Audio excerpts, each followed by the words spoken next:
Hello students, welcome back to our channel.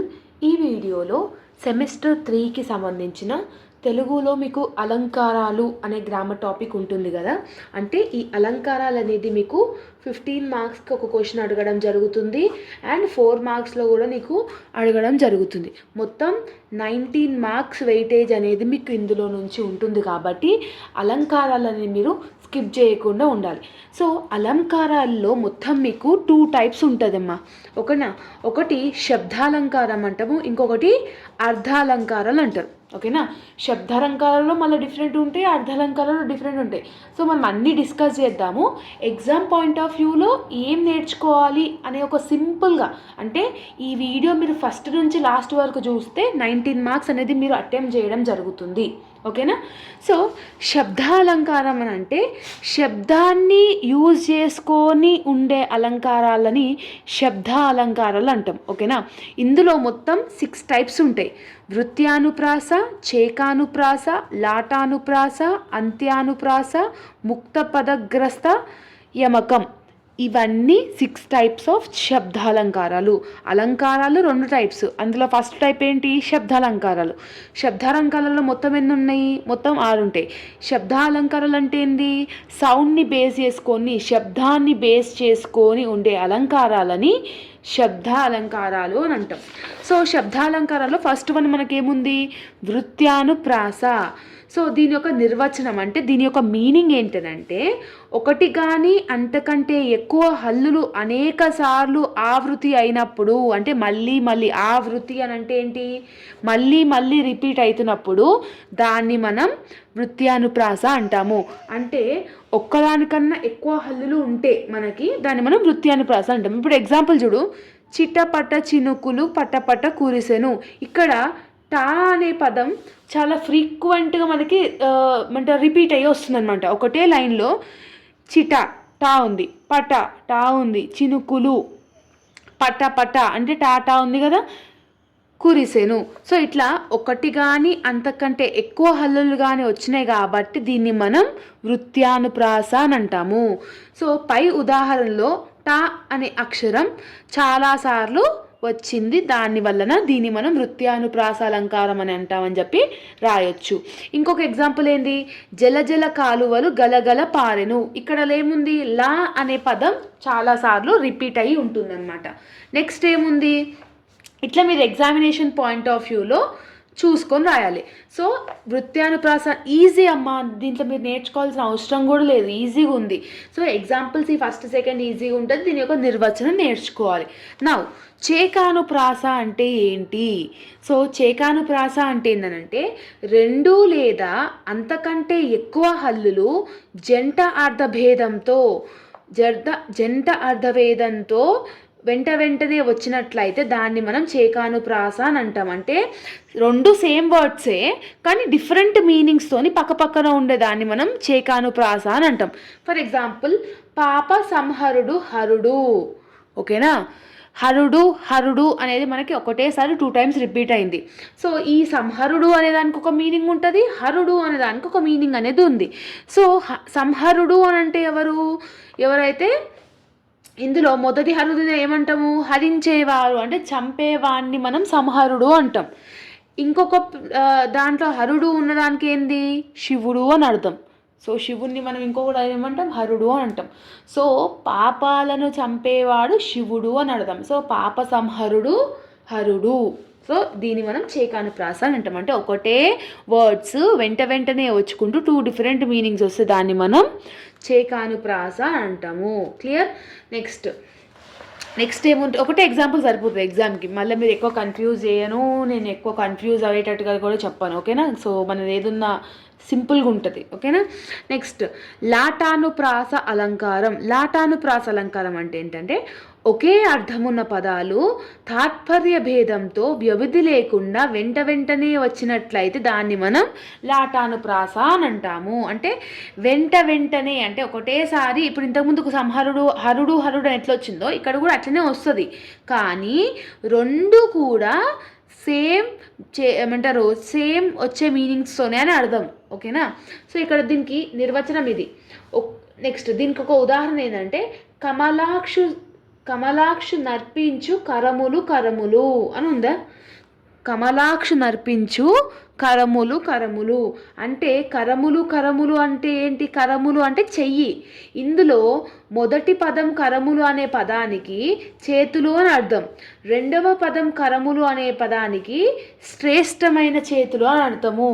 అంటే చేతులు clean అయిన చేతులు అని అర్థం. శ్రేష్టమైన చేతులు అంటే మంచి చేతులు అని అర్థం.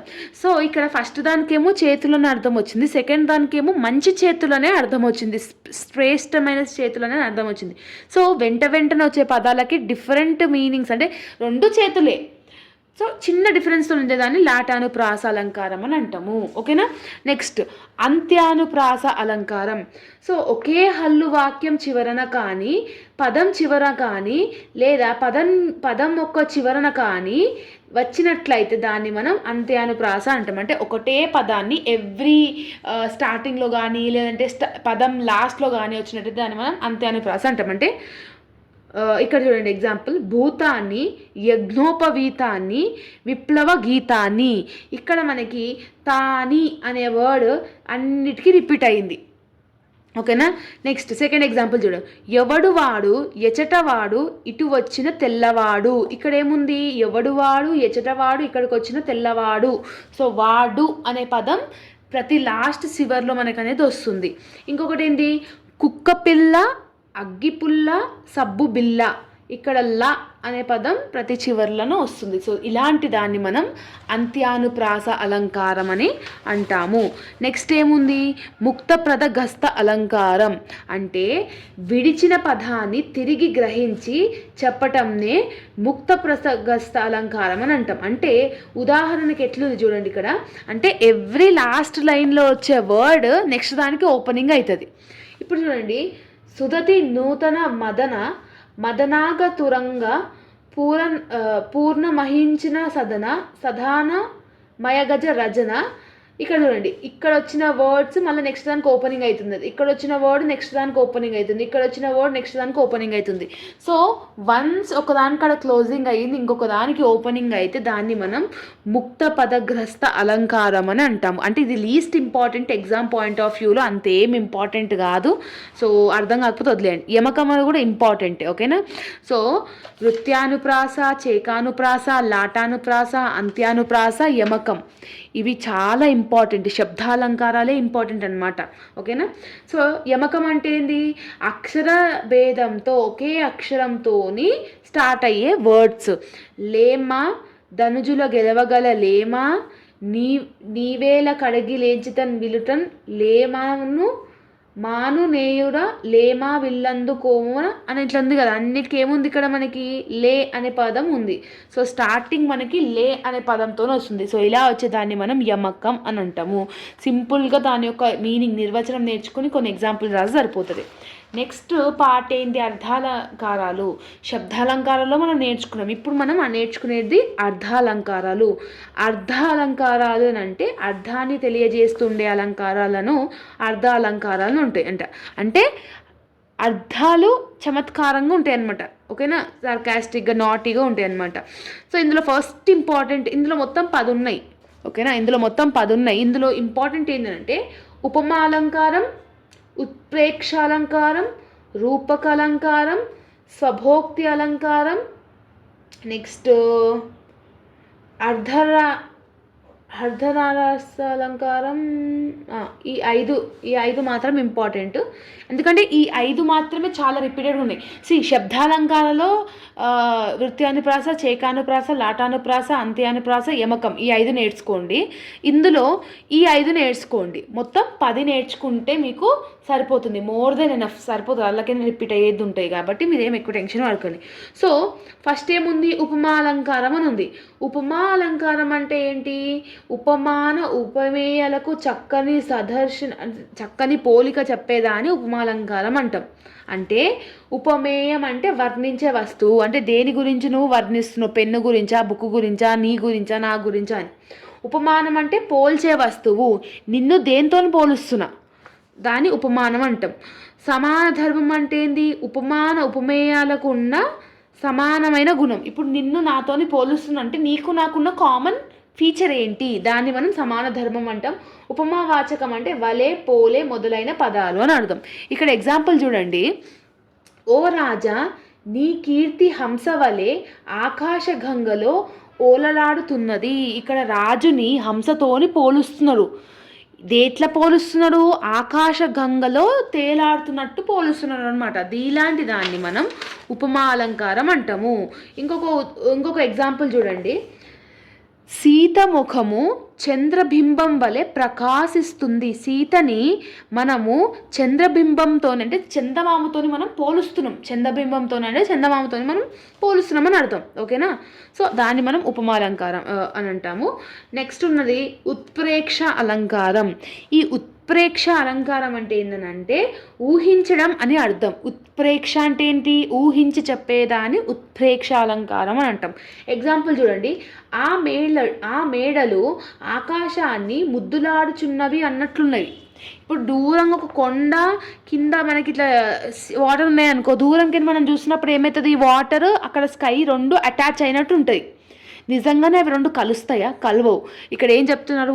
ఆ మేడలు ఆకాశాన్ని ముద్దులాడుతున్నవి అన్నట్లున్నాయంట.